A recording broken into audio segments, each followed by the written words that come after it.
I took the first flight out of John Wayne Airport to have enough time to ride down to Half Moon Bay. When flying with a bike, I usually get a cardboard box from a bike shop. They're usually free, but some shops are now charging between $10 to $20. Don't bother taping up the box because TSA must visually inspect it anyways. In the meantime, I use short lashing straps with buckles to hold the box closed. These also keep the box intact in case TSA doesn't do a good job with taping. Most airlines count a bicycle as a normal checked bag, which means you only have to pay between $30 to $40 as long as you're within 50 pounds. This is hands down much cheaper and faster than any other shipping method.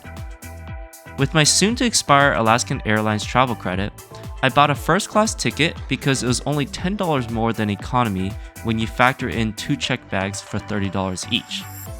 I may as well fly in comfort and enjoy the airport lounge when I arrive at San Francisco Airport. Fresh sourdough in San Francisco Airport, Alaska Airlines lounge. Doesn't get any better than this. I managed to assemble my bike in only 30 minutes. In comparison, it took me over 2 hours to disassemble and pack my bike. I'm embarking on this trip with Dustin, who I only connected 2 months ago through a long-distance cycling Facebook group. This is my first time meeting him in person, but I have a feeling we'll get along. If he is voluntarily doing this ride, then he's my type of crazy. My setup is a Trek road bike with only rear panniers, making it very back heavy. I'm concerned my bike may not last the entire ride, considering it has skinny 18mm tires and rim brakes.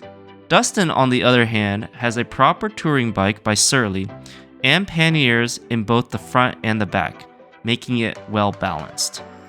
I'll definitely invest in one of these if I enjoy bike touring after this trip. Day 1, we are starting at Corta, Madera, which is north of San Francisco, so we have a little bit more distance to ride, but we're going to reach the Golden Gate Bridge and then go on the west side of San Francisco on our way to Half Moon Bay. Alright, let's go!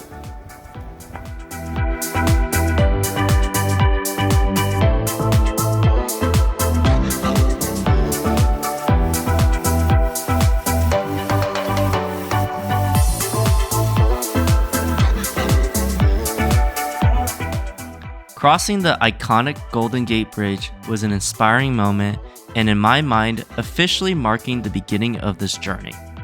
It was already 2 p.m. and with sunset at 4:30 p.m., we already knew we will be arriving at Half Moon Bay in the dark.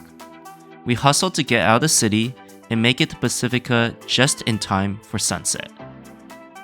We hustled to get out of the city and made it to Pacifica just in time for sunset. We had to stop at my favorite Taco Bell, the only restaurant right on the beach. As a Katina, it was obligatory to get our first beer for the ride. Nothing like having an affordable meal with a priceless view. Cheers. The next 2 miles after Taco Bell along Highway 1 was the most dangerous stretch of the entire day. It was busy, uphill, curvy, and had no shoulders. Additionally, we are losing daylight fast, and the best I could do was hope that the cars noticed our flashing lights.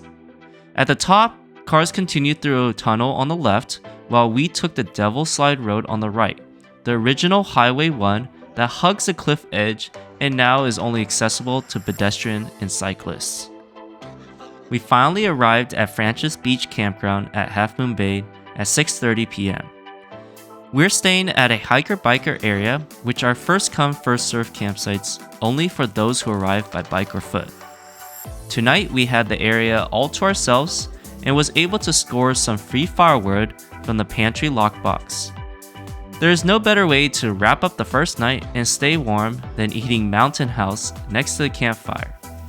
Tonight will be 39 degrees and we'll be starting bright and early tomorrow on our way to Santa Cruz.